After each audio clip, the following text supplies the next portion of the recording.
nosso entrevistado de hoje, o Padre Pedro Rodrigues, desde cedo se apercebeu da sua vocação. Depois do seminário foi para o Alentejo, onde viveu durante 10 anos numa comunidade religiosa de espiritualidade franciscana. Depois de ser ordenado, ficou na Diocese de Beja, onde foi paróquio durante 6 anos e de seguida veio para Londres. O Padre Pedro Rodrigues faz parte de uma das mais antigas instituições portuguesas no Reino Unido. A gerir os destinos da instituição, o Padre Pedro aposta na renovação através da implementação de novas ideias e das novas tecnologias. Boa tarde. Boa tarde. Muito boa tarde. Nós temos aqui algumas perguntas que gostaríamos de lhe colocar. A primeira é: porquê a troca do Alentejo, uma vez que esteve lá durante 10 anos pelo Reino Unido? Como é que surgiu a oportunidade de vir para cá? Bem, antes de mais, eu não estive 10 anos no Alentejo, tive 14. Mas esteve mais, então? Eu fui para o Alentejo com 17 anos e lá permaneci até à vinda para Londres, com 33 anos, tendo uma interrupção de 2 anos pelo meio, onde estive em Lisboa.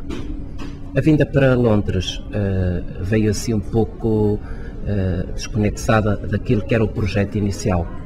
Normalmente, nós, após um tempo de paroquialidade, podemos fazer o pedido ao Bispo para estudar, e assim eu fiz ao Bispo para poder estudar, mas inicialmente a proposta seria de estudar para Roma.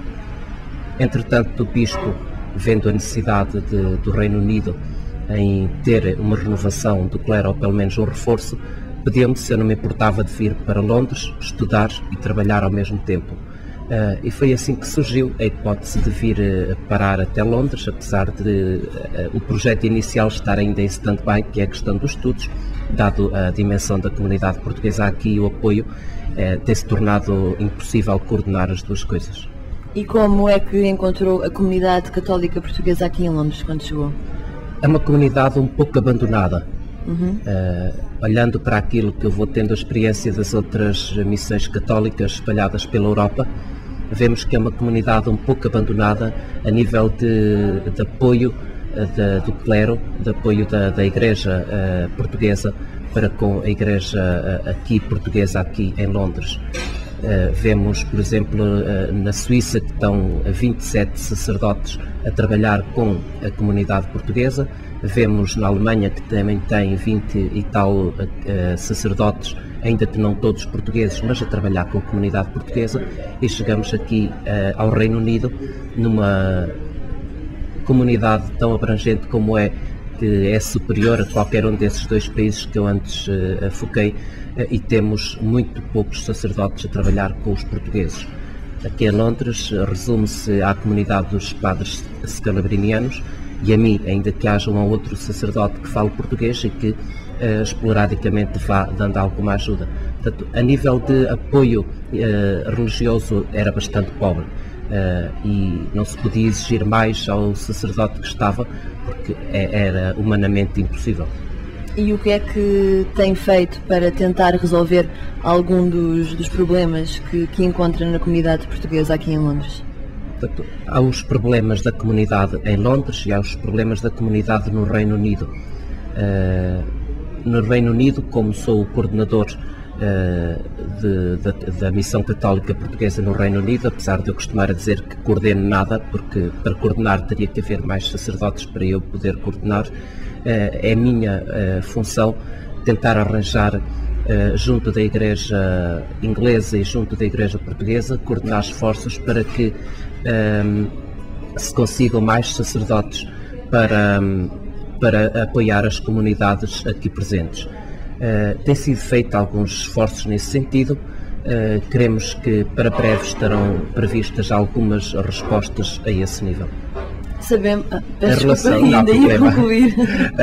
relação aqui à comunidade de Londres, portanto, aquilo que estamos a tentar fazer é dar mais formação às pessoas que temos. Temos pessoas muito válidas nas nossas comunidades e que podem muito bem fazer trabalhos que anteriormente eram feitos simplesmente pelo sacerdote e que agora podem ser muito mais alargadas ao mundo laical.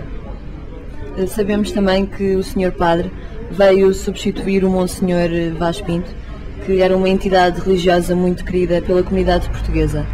Há quem diga que o senhor foi colocado aqui pela Diocese de Westminster, em vez de ter sido uma escolha do bispo que tutela as missões católicas no estrangeiro. Pode contar como é que isso aconteceu? A colocação de um sacerdote, seja numa missão católica portuguesa, seja nas paróquias, deve ser sempre um diálogo entre o sacerdote ou os sacerdotes em causa e os bispos. No caso das capelanias, existe a necessidade de um diálogo entre o bispo da chamada Igreja de Acolhimento, neste caso será a Diocese de Westminster, e a Igreja de origem, que é a Igreja em Portugal. E esses dois bispos, entre eles e também com o sacerdote que está e com o sacerdote que poderá vir, é que exercem um esforço. Portanto, é um trajeto normal, segundo aquilo que nós temos como base da Igreja Universal, que é uma instrução que se chama Erga Migrantis Caritas Christi, em que o bispo da Igreja de Acolhimento, neste caso é o Westminster, solicita para a Igreja em Portugal ajuda para os cristãos que falam uma língua estrangeira e têm uma cultura diferente. Portanto, esse é o processo normal.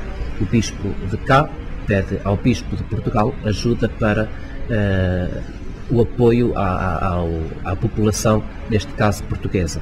E isso acontece não só comigo, mas acontece com qualquer outra capelania existente aqui no Reino Unido.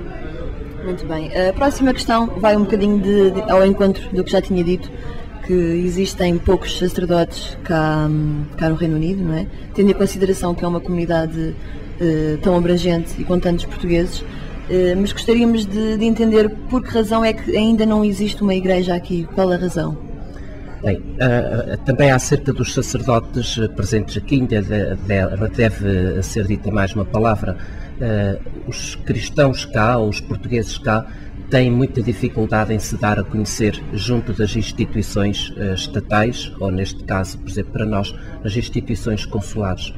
Não havendo registro dessas mesmas pessoas, nunca é dado a entender para Portugal a dimensão da Igreja que está cá. E isso passa-se não só a nível estatal, mas também a nível eclesial.